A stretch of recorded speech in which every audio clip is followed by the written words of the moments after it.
And Travis walks through the door and he goes, "You ready?" And I was like, "What do you mean?" He goes, "It's time. They're here."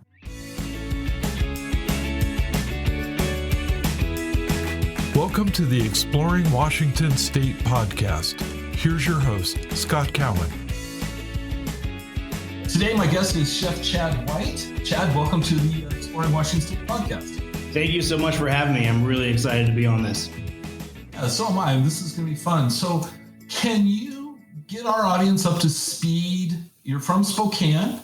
You left. You're back. What happened? Yeah. So, born and raised here. I grew up in the Spokane Valley. I'm a Central Valley High School graduate. Go Bears. My stepfather who raised me, his family had a dairy farm in Addy, Washington. I spent a lot of my summers there rather than hanging out with the local kids.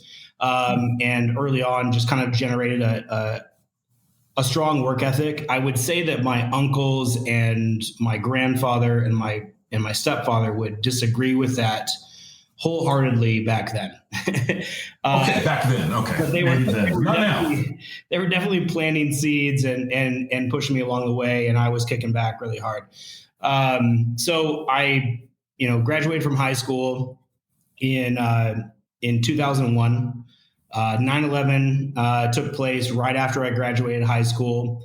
I felt motivated, angry, confused, whatever you could think of in that scenario that I think all of us felt. And I went straight to the recruiting office, and I thought I was going to sign up for the Marines. I knew myself better than everyone else probably in that line, and knew the line was way too long. And I knew I'd talk myself out of it. So I got into the Navy line, which was much shorter. And wham, bam, thank you, ma'am. I was in the Navy by February of 2002. Sorry, January of 2002. And went to culinary school. That was the only job that had a rating and a technical school attached to it that I qualified due to my poor effort in education. I don't want to ever say poor education, because I think my teachers are absolutely incredible. I was just not as, let's put it this way, I was a pleasure to have in class. That was the most common thing that you'd see on my report card. Nice kid, just didn't do his work. So I did culinary school in San Antonio, Texas at the Lackland Air Force Base, and then was stationed in San Diego, California. And fast forward, I got married really young at the age of 20. Had a daughter before I finished the Navy. Had a daughter right after I finished the Navy. And around that time, I decided to continue my culinary career, and I took a job at the Hotel del Coronado. Opened up a slew of restaurants, ones that I owned, had some pretty big failures. Got the opportunity to go on Top Chef, competed very well. I was a finalist. And upon finishing, I found out that my partners were deciding to close my passion restaurant. And I had a crossroads, and that crossroad led home. And so in 2016, I moved back to Spokane. So what was your passion restaurant? So it was a restaurant called Commune. Commune was a Baja restaurant. Everything that you would find in Baja, from Baja Norte all the way down to Baja Sur. I did a lot of time traveling throughout Baja, Mexico, and mainland Mexico also, and just fell in love with the culture and the food. My ex-wife, wife at the time, was from Coyuca Benitez, which is the river region outside of Acapulco. And so she taught me a lot about her family's culture, and I really immersed myself in it. And to the point of going on these wild trips with these Mexican nomad hunters and anglers from the top of Baja in Tijuana all the way down to Cabo San Lucas. And it was just really, really rad. Well, at the end of that insane trip, I opened up a restaurant called La Justina in Tijuana. A very notorious street called Revolution for partying, drugs, prostitution, everything that a young man would be so excited about, I guess. And that's where all the college students were hanging out. It was a very busy area. But when I opened the restaurant during the time when there was a huge drug problem that was happening inside of Tijuana as it was. And it was more of a political battle between narcos and the government at the time that were trying to just basically break it all up. So there was a lot of poor things going on in that time, some violence and things like that. And I chose to move there, part of my divorce type situation, just trying to immerse myself. And after finding a sizable amount of success at that restaurant, being a white kid in Mexico, cooking Mexican food, my interpretation, of course, I felt that I could do that same restaurant, but in Spokane under a different name because I was doing it with different partners. So I opened a restaurant called Commune Kitchen and Tavern, and it was very ambitious. It was a $1.3 million build out. Our lease was about $18,000 a month. We were attached to the San Diego Padres baseball stadium. Oh, and okay. I was doing high-end Mexican food in an area that didn't necessarily understand what that meant, right? I was buying the same ingredients from the same restaurants that all of the fine dining French restaurants were purchasing, but I was using Mexican flavors. And because I was calling my food Mexican food, they assumed that it was supposed to be a $5 1 pound California burrito and didn't understand my price structure, even though I was using the same quality of ingredients that the chefs that I looked up to were using. So that was the restaurant, and it was a bang. I mean, I won Chef of the Year with that restaurant, best new restaurant, best bar program, all the awards that you could imagine, and then went on Top Chef, and then came back 7 weeks later to lose it all. Oh my gosh.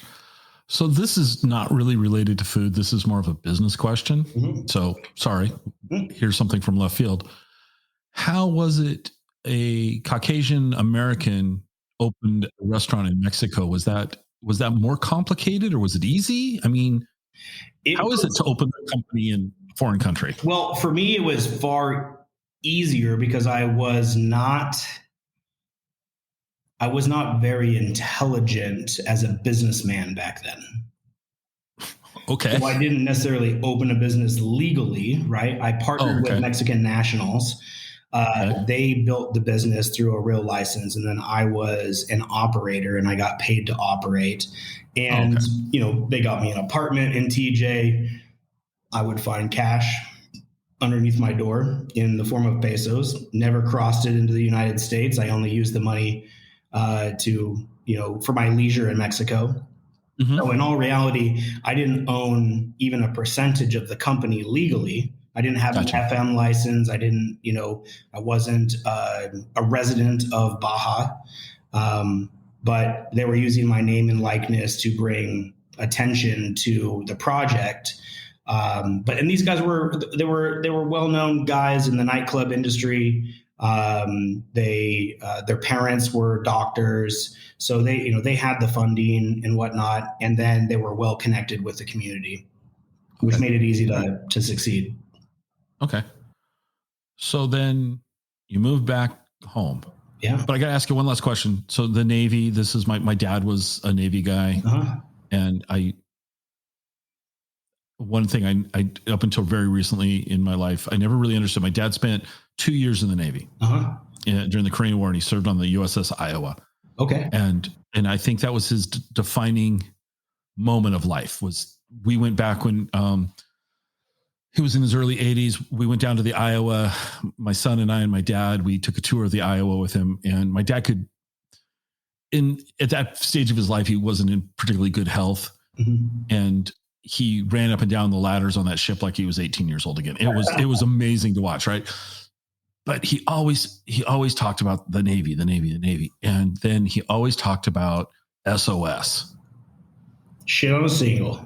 How did you go from cooking that to cooking what you're cooking? I mean, how did the Navy culinary department prepare you for what you're doing, or did it? I mean, to a certain extent, right? Okay. There are ways that you can continue. I mean, when he was in the Navy versus when now I'm in the Navy, and even the sailors after I've been in the Navy, I went to the job title was mess specialist, right? Which is a very confusing name.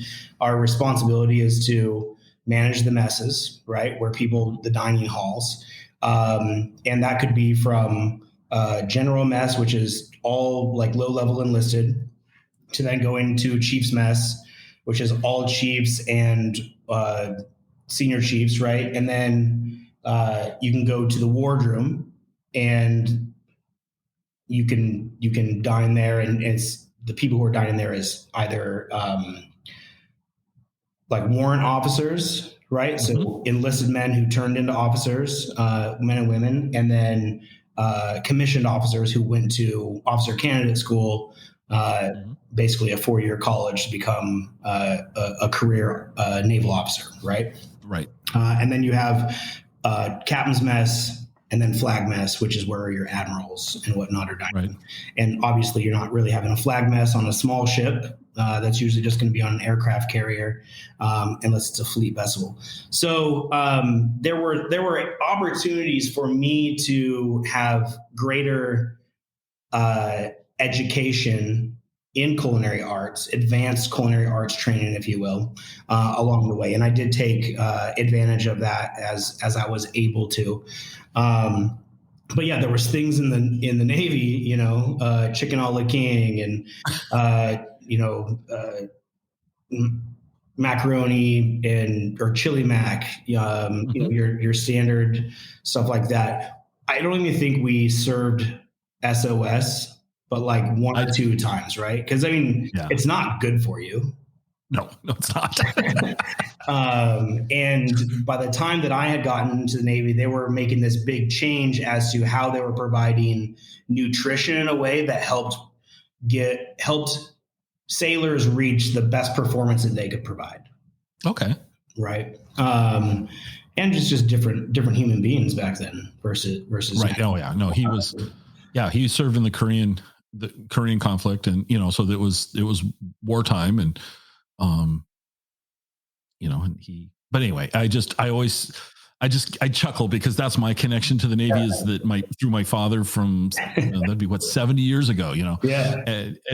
So then you say your first job out of the Navy is the Hotel Coronado, and I'm just like, right. Oh, well, and wow, good for you. And to back that up, right? So I had some culinary. I think I had a good amount of culinary knowledge from techniques, but the thing that I had the best of, right, was leadership, discipline, tenacity, work ethic, all of those kinds of things, right? And that proved to be far more valuable to my new chefs who were managing me once I left the Navy, because you can't teach that in the amount of time or with our human resources requirements nowadays, like you could in the military, right? Like, it's forced. You either act this way or there's going to be a consequence. And nowadays, depending on how you communicate to your team,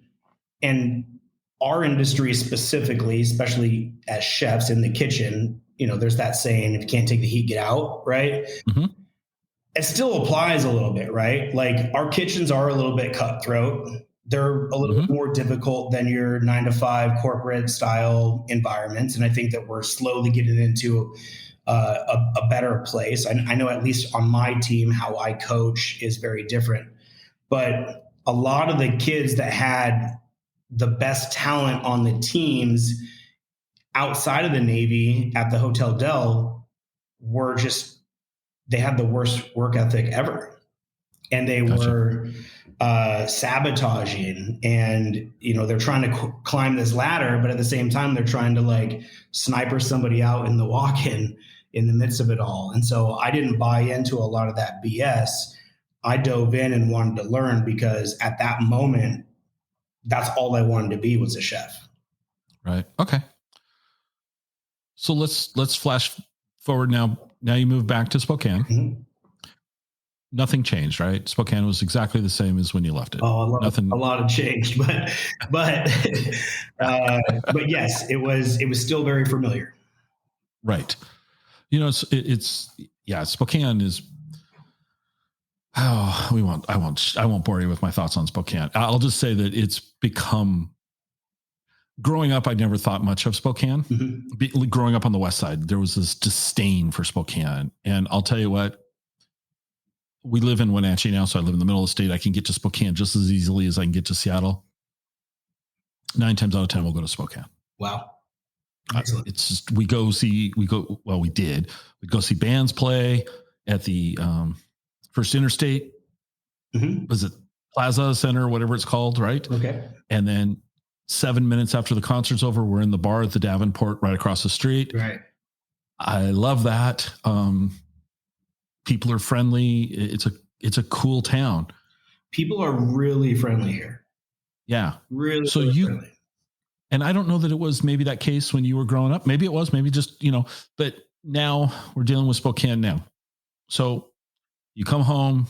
What was the first restaurant you opened up when you came to Spokane? Zona Blanca Ceviche Bar. Okay. So Mexican raw fish dish that seems like hardly anyone knew what it was. Yeah. To the point where my landlord wasn't really sure if he was going to lease me the space due to the concept that I was putting together, because the only thing that I could afford was in a rough part of town. Okay.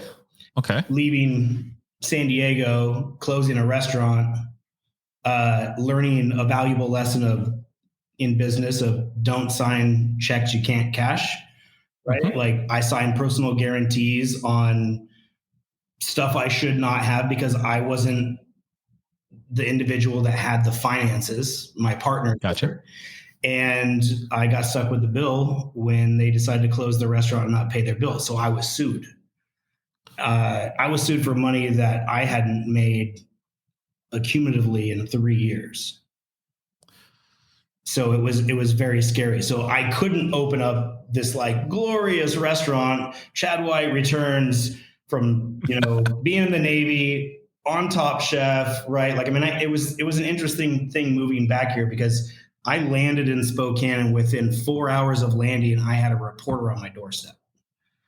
It was very weird and new to me because I've had press in San Diego and I made a really good name for myself and I was in magazines every single month, but I didn't have the press of like national televised press.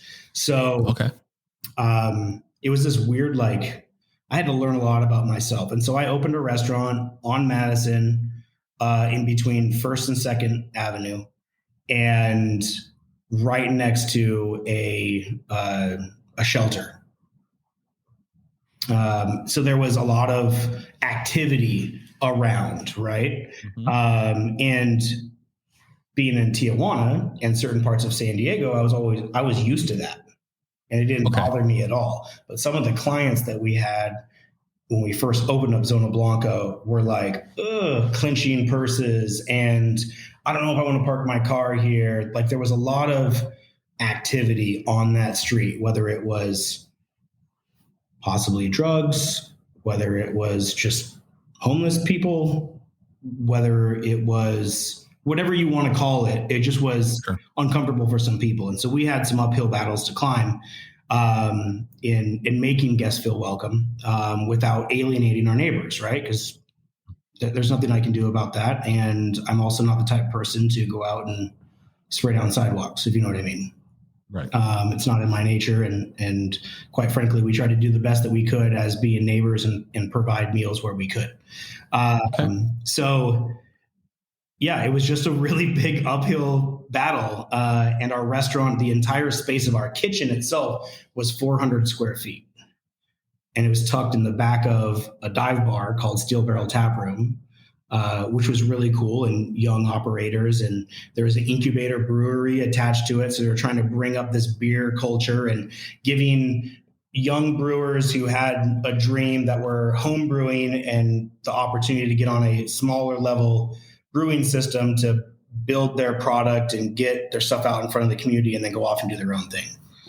Okay. So, and that's kind of what I did there. So Spokane's kind of meat and potatoes.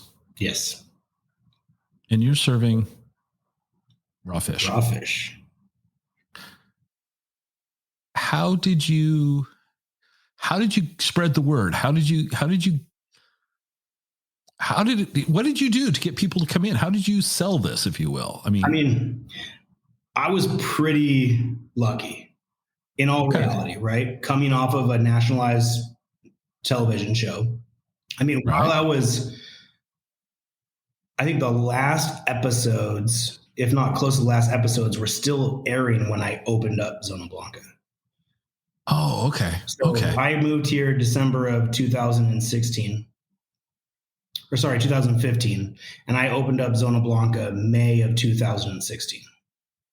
Okay, so that you did have that.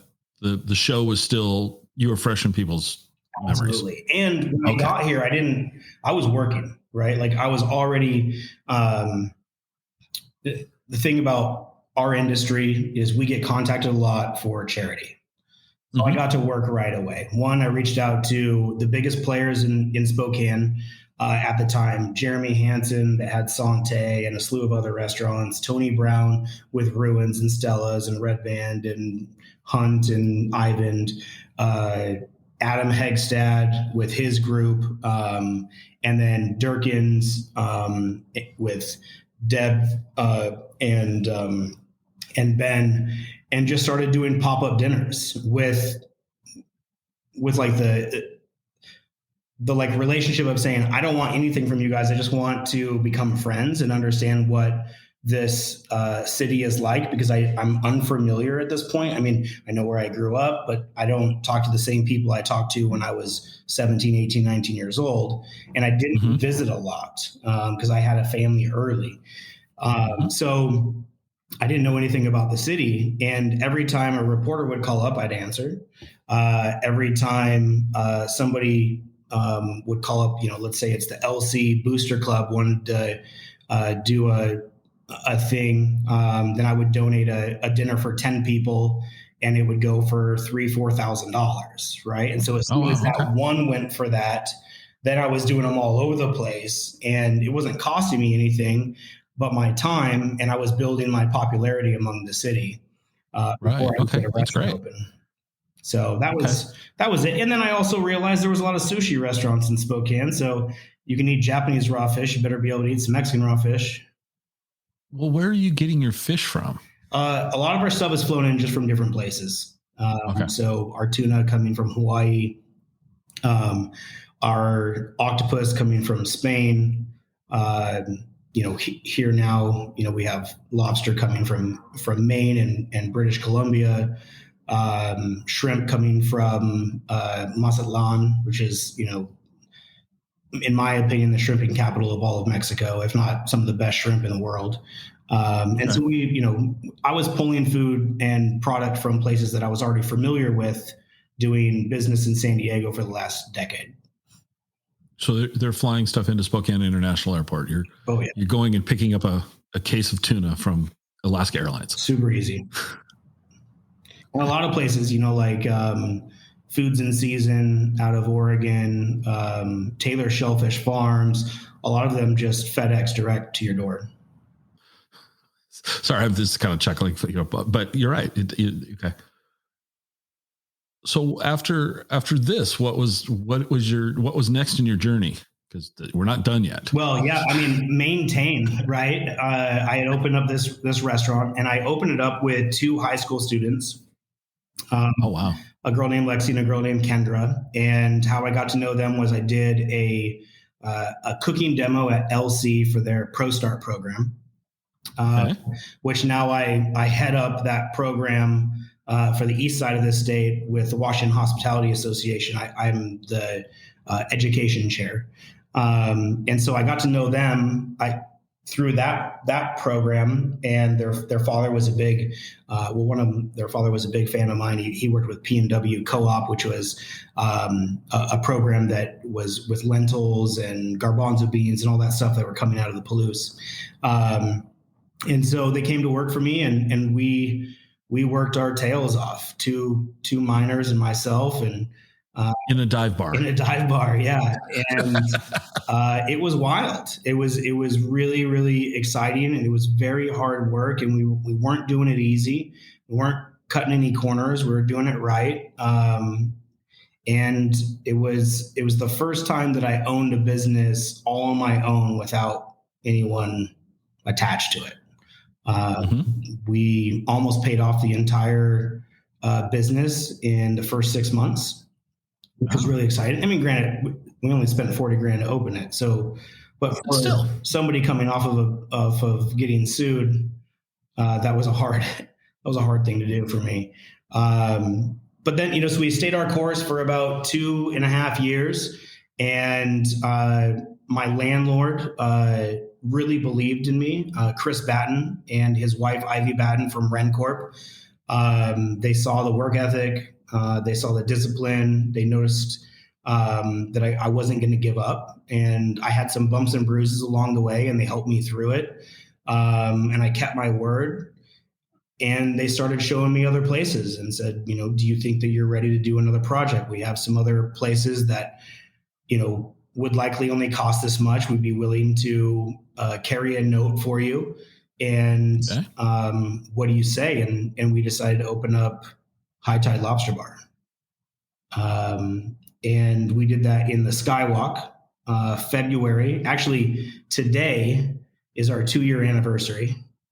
Okay. And we reopened High Tide Lobster Bar's first location today for the first time since being closed for a year. Wow. Okay. So pretty exciting day for me, actually. Well, thanks for making the time today to talk. My pleasure. Your plate's full. So we opened up High Tide Lobster Bar, and I spent about 2.5 months building a lot of hype in Spokane about it. I started to do some little pop-ups here and there. Took a trip over to Portland, Maine. Ate more lobster than my body could handle. They should have been handing me angioplasty with every lobster roll they gave me. I definitely had a cholesterol issue after that. So we built a bunch of hype over it. We opened up in the Skywalk above the Numerica Bank on Riverside. And first we're bringing in live lobster, which was a mistake. Honorable mistake, but a mistake, because within an hour and a half, I sold out.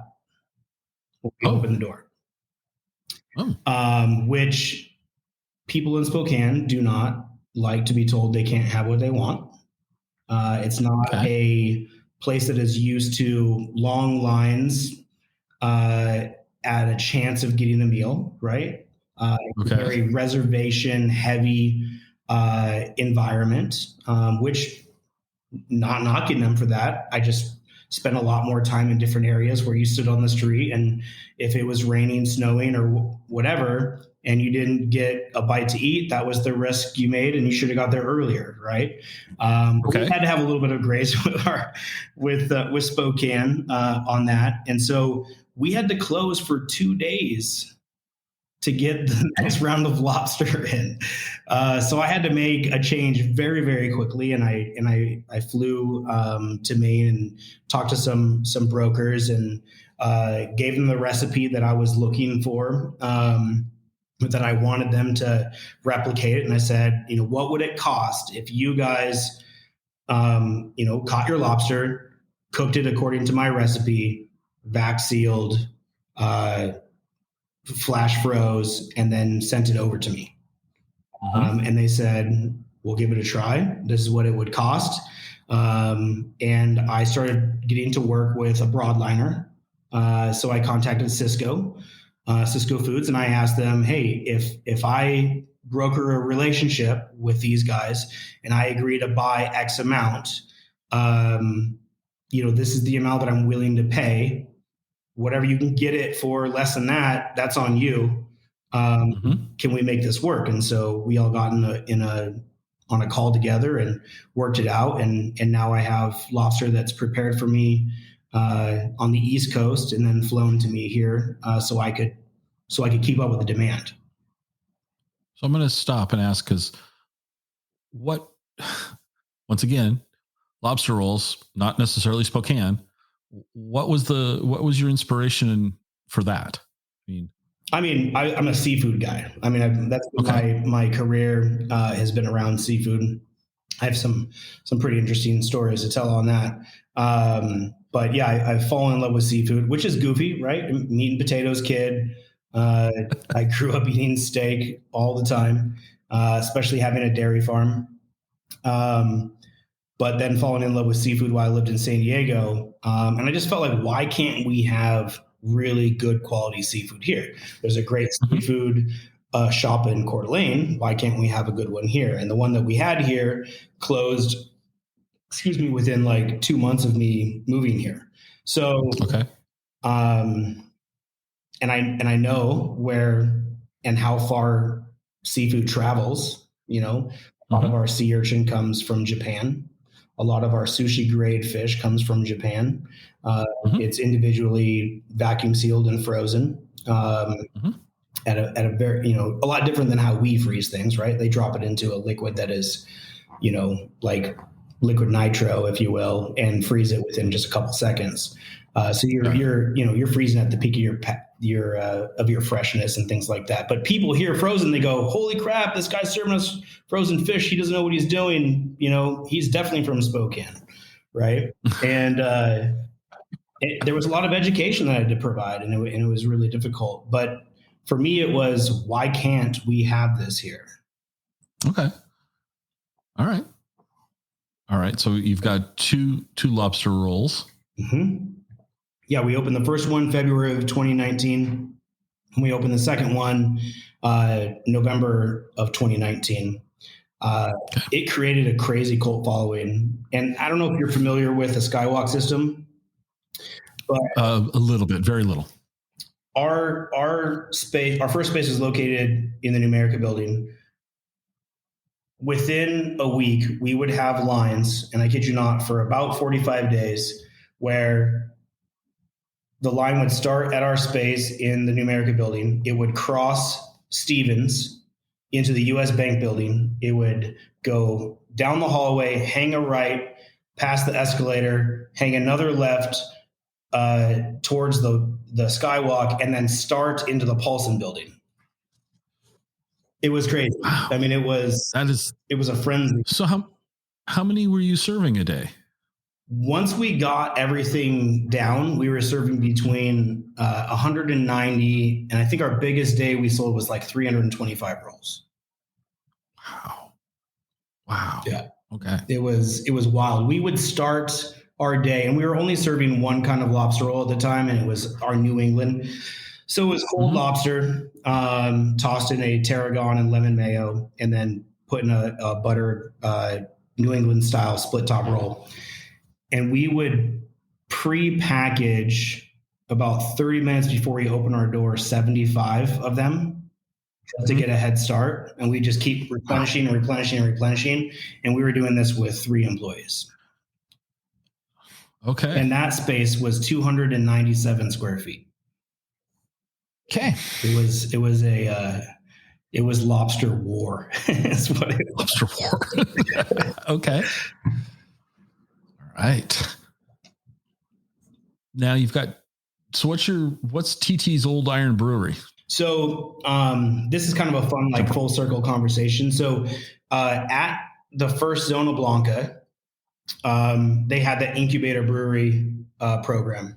Travis Rosath, who is my business partner with TT's, started TT's Old Iron Brewery in there. He was a 25 year employee with Frito-Lay as a storeroom manager. And that was his side passion project, was one, welding, restoring Model T cars, and home brewing. But he wanted this, basically, he knew that he didn't want to be at Frito-Lay for the rest of his life. And he loved brewing beer, and his friends told him his beer was great. And so he got in on as one of the first 3 breweries at the incubator, did a great job with marketing, did a great job running around town and getting samples to people, getting his beer into different bars, as well as serving it right there at the Steel Barrel Tap Room, and built a great following. And he reached out to me early in, late in 2018, and said, "Hey man, I'm looking to do my own thing. Would you be interested in consulting on the food? I have no idea what I'm doing with food, but I'm doing pretty good on the beer part." And I said, "Yeah, man, of course." I really liked his work ethic. Him as a father and a human being was really rad. And so we started looking around. And the first place we looked at was a shop that I used to detail cars at when I was in high school, on Pines Road. And then we couldn't get soil samples from there. So we couldn't get a loan. We were just going to buy the building. And, kind of were deflated after that. And then one day he was driving on Dishamaica on the way to his house, going the back way through Valley Ford. And he's like, "Chad, I just found this building. It's for lease, and you're not going to believe the lease rate on it." And I'm like, "Tell me about it." And he's like, "It's massive. It's like 4,500 square feet. This is way bigger than what we need, but the rate is great.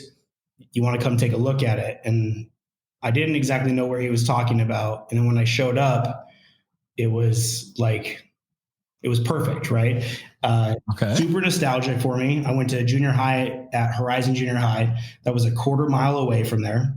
I spent most of my time as a young man during the school year in those neighborhoods, going to the Chester store, which was right across the street from us, to get ice cream. They would serve Thrifty's ice cream there. And I was like, "Travis, this is a spot. We have to get this. Let's do it." And so a few things back and forth, our lawyers started talking, and they're like, "You guys need to do this 50-50. And that was a big jump. And I just said, "Hey man, if there's anybody that's going to work as hard as I am, it's going to be you." And so we signed on the dotted line, and Travis, dumped all of his life savings into it, and I did what I could on my end, and we built this thing. And man, I'm gonna tell you, it took us almost a year to build it. And on our opening day, we opened on Father's Day. Now, before we opened that, I maybe have smoked 3 briskets in my entire life, but I've ate a lot of brisket. And I've traveled a lot, and I've had really good barbecue. And, we took the show on the road and did our R&D, and Travis wanted to build the smokers because he's a welder, and he really geeked out on it and looked, found calculators online to get the maximum airflow and all these different things. And he put in like old, Ford parts on it. And I mean, he just geeked out and had a blast. And I had met this guy named Colin Barker, who was a pastor at the time, and he had a mutual friend of mine with Falco's Barbecue, and said, "Hey, I'm going to need some help with this. I know good barbecue. I don't know how to prepare good barbecue. What's your experience?" And he's like, "Hey, I do backyard barbecue, but I've never done it on a commercial level, but I'm up for a challenge." And so we went to work and we started testing things, and we thought we had a good plan in place. And I was only going to be able to get him there for part-time work because he was a full-time pastor, and probably a little bit more ambitious than I think I would have done where I'm at right now. But the lessons that we learned and the success that we had from it at the same time makes me feel like I can go and do anything. So we opened the restaurant on Father's Day. I pulled my first ever pit position. I got there, I think it was 3:00 in the morning the day before, and stayed the entire time, prepping, cutting, smoking, rubbing, all the things that you do on these very inefficient smokers. And I was there by myself through the night. Travis woke me up at about 5:50 a.m. I had just fallen asleep in a chair. My head had dropped, and he's like, I just heard him laughing, and I'm like, "Oh crap, I got to get all this stuff out of the smoker." And I'm trying to wrap brisket and do all these things that I've never done before, other than like on a very small level. And we prepared enough food for 600 people. So my team shows up and I tell them, hey, listen, can you please make sure that all of our guests line up around the smoker, this direction, and around and down Bowdish. And they're like, yeah, chef, we got this. And I start to begin to freak out, right? Because as we're getting closer to the time, my pit master that I've hired is at church preaching. I have some individuals who said that they were good at what they did, but I needed to provide better coaching. And I'm questioning my abilities, and I'm questioning whether or not Spokane's going to come out and support me, because nobody's lining up around the smoker. They've lined up down the street the other direction, right? And so I think nobody's there, and my girlfriend shows up, and she's like, I'm so happy for you. And I'm not with it. I don't want to have a conversation. I'm stressed out. I can't think. And she's like, Chad, you're kind of freaking your team out. You need to figure this out. And I'm like, I don't know if I can fix where I'm at. Like, everyone needs to step up. We all need to do this together, blah, blah, blah. Was not being a good leader at that moment. And I said, nobody's here. There's not a soul here. And I have, $5,000 worth of meat on the smoker right now. And I'm about to lose my shorts. And we just did almost $1 million build out. Like, I felt like I was in San Diego again. I felt like I was about to lose everything that I had just built. So every worry that you could imagine was there. And my girlfriend's like, Chad, there's plenty of people here. And I was like, you need to stop, right? Like, because I thought she was just messing with me. And we were pretty early on in our relationship. And Travis walks through the door and he goes, you ready? And I was like, what do you mean? He goes, it's time. They're here. And I'm like, what are you talking about? He said, follow me. And I walked outside and people were lined up. And we have a pretty large parking lot, about 40 car spaces. They had lined up the opposite direction. They had hugged the building, around the dumpsters, across the parking lot, onto the street, and all the way down to the grocery store a quarter mile away. And oh my gosh, I just started crying because I was like, holy crap. Like, I was no longer worried about, did Spokane come out and support? I was worried, am I going to let do we have enough food? Well, I didn't care if we had enough food. Am I going to let them down? Is this good enough? Right. It builds our reputation. At this time, I had won Chef of the Year 2 years in a row. I had all these accolades. I was batting, the best average you could get. And this was going to be the one that ruined me. And it wasn't. It was a smashing success. And we absolutely crushed it all the way up until we hit, obviously COVID-19. And then we were able to find ways to pivot and keep it going. And we found ourselves on an even better side of success, even through COVID. Granted, we're down $1 million in sales, right? That's hard for anyone to handle. But the lessons that were learned, and kind of like what you were asking earlier, we found out that we've been operating our businesses so fat and so irresponsibly when we had to immediately change everything overnight. And now we operate intelligently and lean, and we understand, how to be efficient and do it in a cost-effective way that has allowed us to, not only get through this pandemic to this point, but find even greater success, not with just finances, but with our team and our leadership, and it's been a reward if anything. Wow. So I've got lots of questions from that, but Zona Blanca, new location. Yes. So coming soon. Yeah, coming really soon. Hopefully the first week of April. Okay. We have moved approximately 6 blocks east of our old location into the Holly Mason building, which if anybody went to high school at LC in the last, I'm going to say, decade and a half, when LC was being remodeled, this building is what housed LC students. Okay. The location that we're going into specifically was the old Rocket Bakery, which is a very popular coffee shop and bakery in town. And we secured this space, I think in September. We were hoping to be open the first week of November.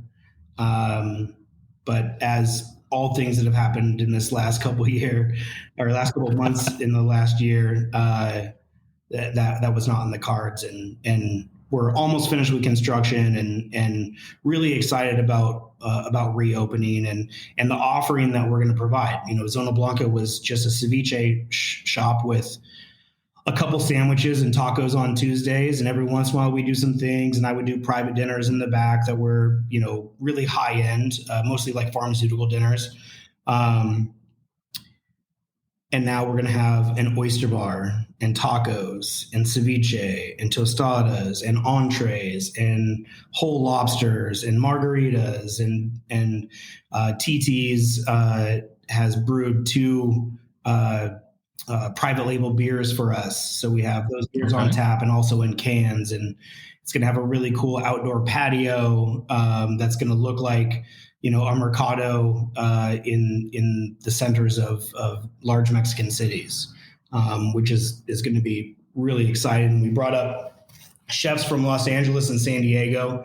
When I formed a hospitality group, and we can get to that a little later, but I brought up a mentor of mine to help build that company. And then we found a very young, talented chef out of Los Angeles by the name of Gina Pekka, and a good friend of hers who is a very talented baker named Xavier Reyes. And they're gonna run the project together with a bar manager that we haven't quite sourced yet. So I've goosebumps talking about it because it's like that child, like that you've raised to go off and do great things in the world, but you're not quite sure, right? You're like, oh, will he get it? Will he ever move past his bonehead movements? And then you're like, oh crap, he did it. And so that's what Zona Blanca is to me right now, is a giant success story, but with many years to come. That's awesome. I've got lots of questions, and they're going to totally throw you off the road, the path you've been going on. But, so when I was doing a little research to find out about you, I ended up just starting to watch this video called Chad White and cookbook author Laura Randolph Cook with Instant Pots. Yeah. And I don't know how far I got in, but I have one specific question. Why were you using a torch on the chorizo?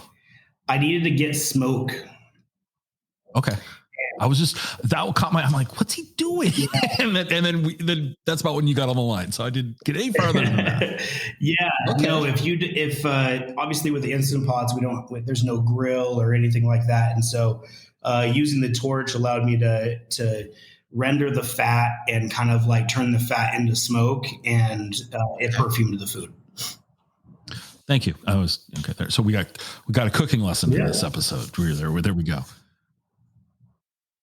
The other question I have is, would you do another TV show? Would you go on another competition? Yeah. I get asked this question quite a bit, and I think the truth of the matter is I don't know. Okay. There's fear. And then there is time. The time commitment that comes with it. And if anything, I have a team now that could support me to keep me in the right place. Mm-hmm. But then is it time to give the team that we've been building that opportunity for that spotlight? Okay. And so I'm battling those kind of 3 different things. I'm scared to death to go on a show again. Right. I mean, it gave me a lot of opportunity that I may not have had otherwise. There's pros and cons with that, right? There's an overwhelming sense of confidence or cockiness that comes from that, and then learning that nothing's going to work out the way you expect it to work out. I don't care what plan or recipe that you put together, something's always changing. You have to adapt.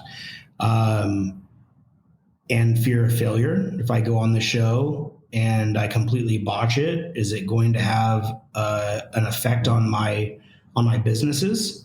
And I probably shouldn't worry about that. You know, the products in the pudding, right? Like if my restaurants here are successful because people enjoy the environment, the food and whatnot, it doesn't matter if I go on a show and just completely fail and get kicked off in the first episode.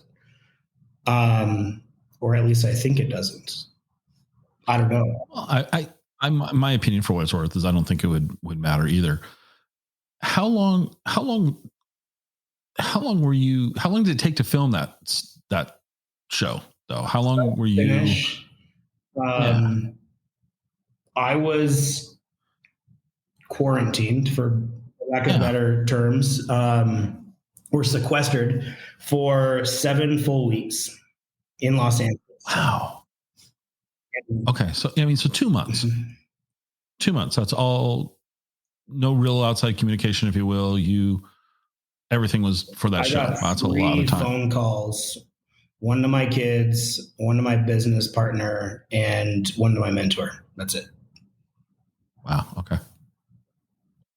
So let's talk about your hospitality group. Yeah. What's in the works there? Is there anything in the works that you can share? Oh my goodness. Yeah. So the hospitality group was created because I was trying to find ways to support my businesses that were on hold due to the pandemic. And I started doing some consultancy with a couple of places around town.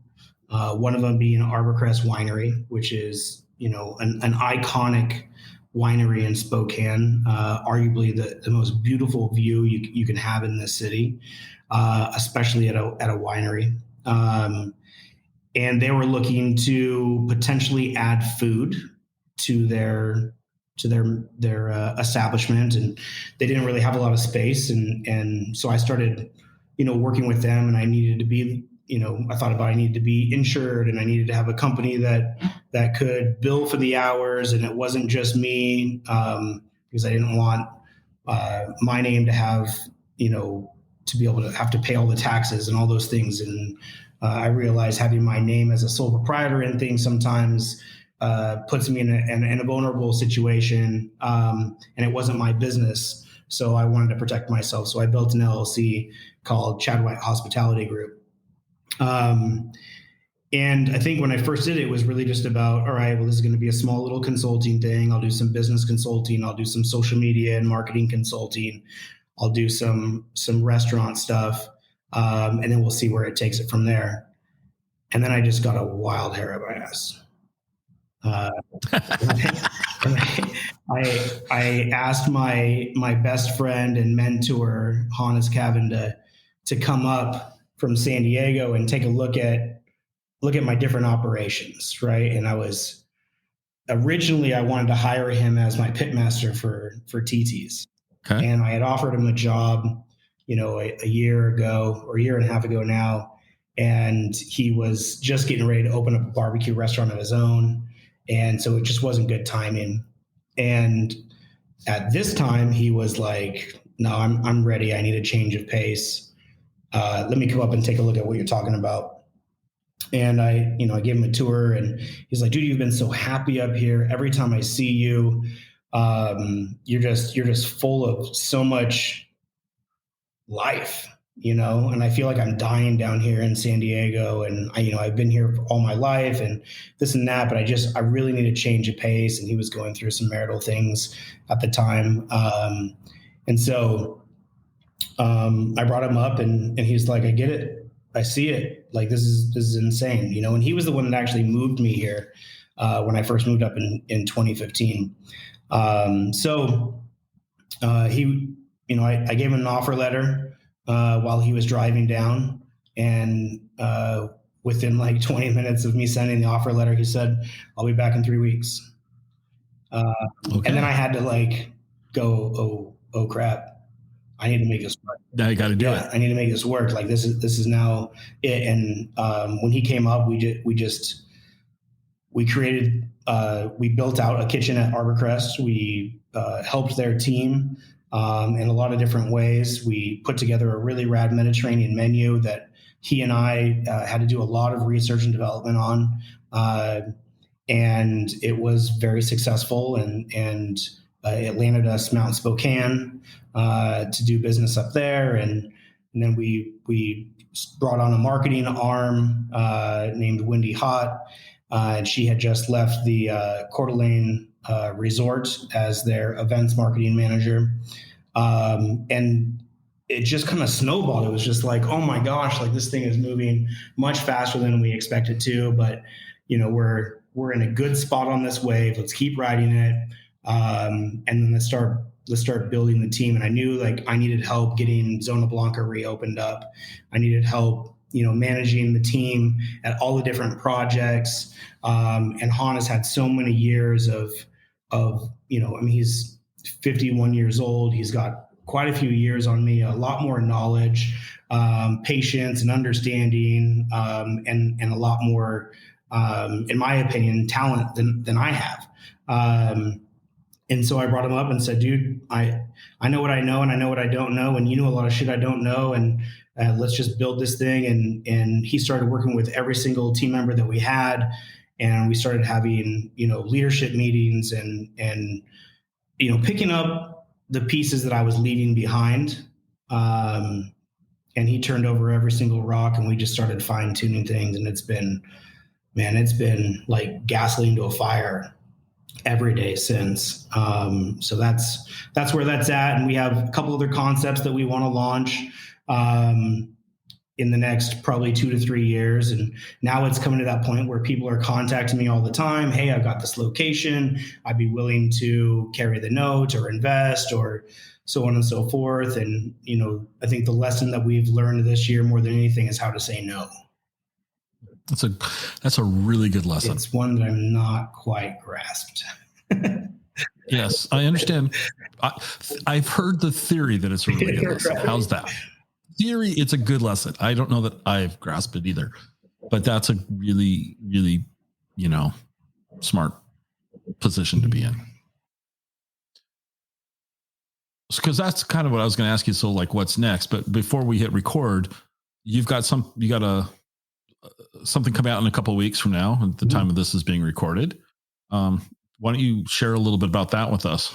Yeah. So, a couple years back, I started working with Spiceology, and they are an incredible Spokane-born spice company that has exploded. I mean, I don't know if there's a better way to explain it. Pete and Heather, who started the company basically in Pete's garage. I don't know what they were watering this thing with, but holy crud. When I came on board, I think they only had about 40 or 50 SKUs in different spice blends. And that was their focus, right? It was more of a consumer brand. They weren't quite into food service yet, or they were just dabbling in that area. But so they were in, Williams Sonoma and a lot of the grocery stores and things like that, and doing some private label work. And when I got to them, they had just moved to a building. I think it was like 3,000 or 4,000 square feet.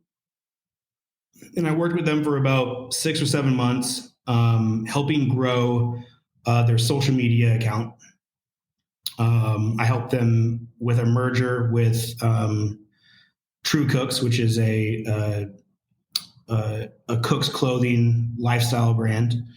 And then we started diving into food service. And my job was to run giveaways and go on culinary trips and bring up, develop tons of content, and then get product in front of food service professionals, right? And, our first, go was that we were going after the hotels because those are really big accounts. And, most restaurants, even smaller restaurants, like High Tide Lobster Bar spends, roughly $3,000 to $4,000 a year in spices, right? Maybe a little bit less. But a hotel may spend $20,000, $30,000 in spices. And so to secure, accounts like that, and you secure 20, 30, 40, 50 of them, then you're able to start growing. And what they were really good about was they took almost every penny that was earned and put it back into the company. They didn't go out and play. And I really respected that. I didn't quite understand it, but I respected it. And they brought on investors. They went out and did capital raises, into the millions and things like that. And then realized, hey, we need to bring on like a real marketing professional. We need to bring on a graphic designer. We need to bring on a video content creator. I started going after all kinds of like high level social media influencers, right? So barbecue guys that had already 100,000 followers, 50,000 followers, so on and so forth. And just reaching out to them saying, hey, can you try these products? Would you, post something about them? We reached out to Top Chef to try to get them on Top Chef and these barbecue competitions. And I started going around to all the different trade shows with them. And I came to kind of a crossroad where Pete said, hey, you're either going to come on and do this, full time with us and walk away from your restaurants, or, this isn't going to work. And, my passion was food, and although they align, right, I wanted to be in my restaurants, and I'm still passionate about being, the best chef. So I turned down the opportunity, but said I would continue to be involved in your company, however possible. And they had made me kind of, a pseudo face of the company at the time. And, it was really exciting. But after I left, a lot of things started to change. And like for the really good. And they got real ballsy, and for good reason. And now they're incredible. I think they were a Fortune 500 company this year, which is really, really rad. It's either that or a Fortune 1000 company. I can't remember, but that's still huge. That's huge. I mean, they've done a really great. A guy named Chip Overstreet came on and took over as CEO, and Pete continued to do brand development and things like that, and working with another guy named by the name of Tony Brown, who's been there almost as long as the company has been around, and he was a chef prior, and he does a lot of the blend development and stuff like that, and now they've partnered with all these guys that have started creating custom blends. Even Mark Wahlberg has a blend, which is pretty rad. And they've been talking about me creating blends, and I wanted to do it for so long, but it had so many other things that I was working on. And I have now officially been able to produce those. Our blends we're doing 3 different blends. They're the blends that we use at TT's for all of our barbecue. And those are going to be launching in the next 3 weeks-ish. And then we're going to start working on Zona Blanca and High Tide blends as well. So basically you could create a chowder or season a chowder with a blend, or make an agua chili with a blend, and so on and so forth. And we're really excited about it, especially, more so now than ever with how giant their company is getting. This is an opportunity that I don't know if I would have got otherwise. Okay. So to kind of begin to wrap this up, because we want to value your time, I'm going to see if I summarize things correctly. You don't do much. You got a lot of free time, and you're not driven. So, all kidding aside, wow. But when you're not doing all of this, what do you do for fun? Well, there's a couple things. Okay. I know it's funny, right? Like, how do you have time for do these things? A couple years ago, I started cycling. I joined a cycling group called Chef Cycle, and I raised about $40,000 to help feed hungry children in America by doing it. It was with a partnership with No Kid Hungry. And so I trained on that for about 2 years and just really fell in love with the sport. There was an incredible amount of cycling families, if you will, here in Spokane. And I got on board with that. I spend a lot of time that I can with my family, traveling. And then, as a chef, I love eating out. I try to eat out as many restaurants as I possibly can.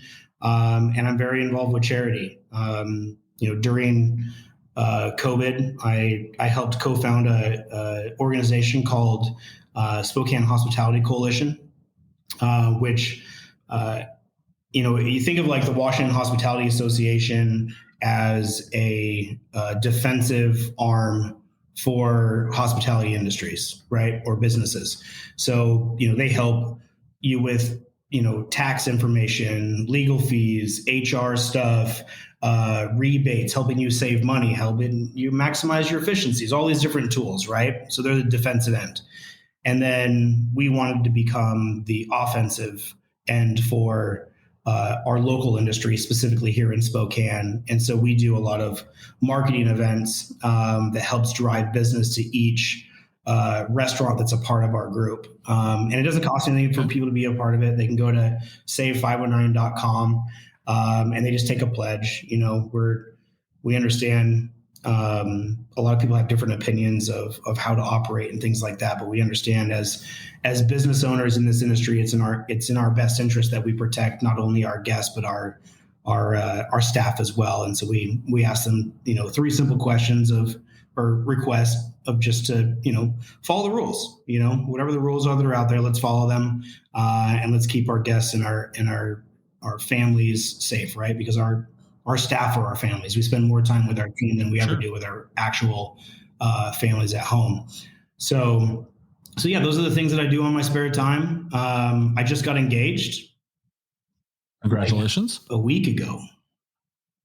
Yeah. Pretty wild. The same girl who, tried to calm me down. She has a lot better job now. Or I do a better. So you didn't run her off. I didn't run her off. Thank God. She stuck around. So yeah, that's pretty much it. And I love traveling. I mean, everything that I feel like I have right now with my businesses is all came from getting out and understanding different cultures and different experiences. Living inside of my box it's small. Right. So if I could see what's outside of it, I might find something about myself that I didn't know, or something that I like that I want to continue to do. So I typically ask some questions. You've kind of covered a lot of them that I typically ask. And I'm going to ask you a question that might be hard because I'm going to ask you to name a specific place. And that might be hard because you are going to, if you're only going to name one, that means you're not naming a whole bunch of other ones. But I think I can do this. None of your restaurants are breakfast related at this time. Where's a place in Spokane that somebody should go to have breakfast? Chaps. Yeah, Chaps Diner. So Chaps is owned by Celeste Shaw. She is very, very involved in the community. She was a trauma nurse turned restaurateur. She has a phenomenal business that started with a house that she bought. I believe it was a family member's home. And she put it on a truck, moved it to...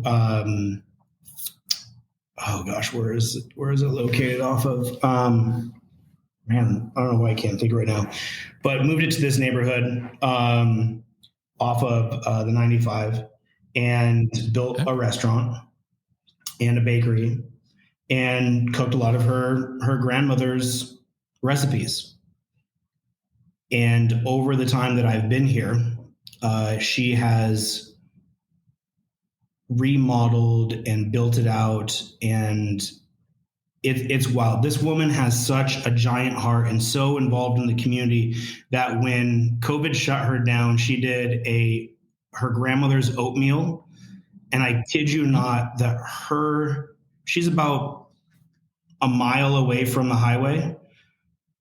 They had escorts, like highway patrol escorts, because people were lined up all the way from her restaurant down the road, under the on-ramp, and down the highway, waiting to get her product. And her product's very good, but her restaurant is about her.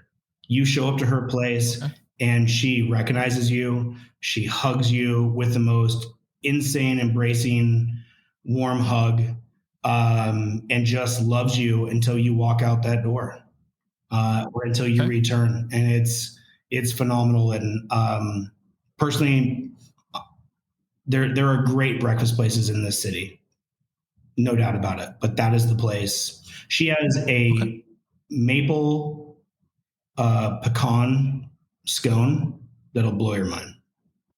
Okay. Here's the last question.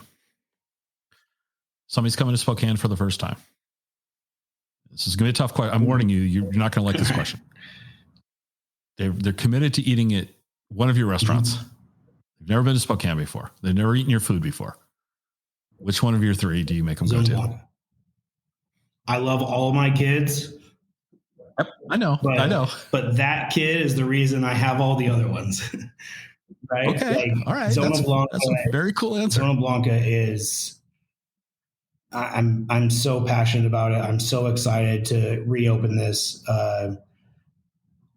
When Zona Blanca reopens, that's the place. Right now, it's TT's, just because it's cool. Because it's open right now, today. Okay. So, what question didn't I ask you? Is there something that I didn't ask you? Is there something that you want to share? Like, where can people find you online? And whatever you get to. Yeah. It's guest choice. If you want to know what's going on the day-to-day with us, follow me on Instagram, Chef Chad White. You can find out all the information of all of my restaurants on cwhospitalitygrp.com. And just, man, come to Spokane. You're going to love it, just like the two of us love it. I mean, it's so funny because I never thought that I'd move back here.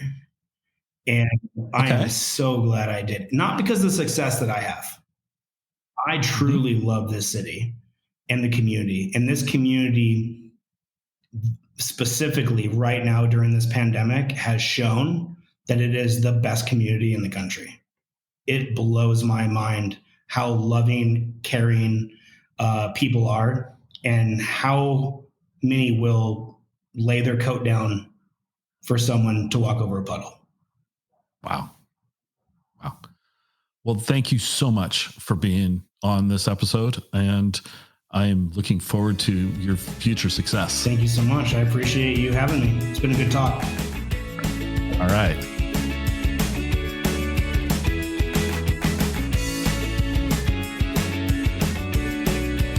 Join us next time for another episode of the Exploring Washington State podcast.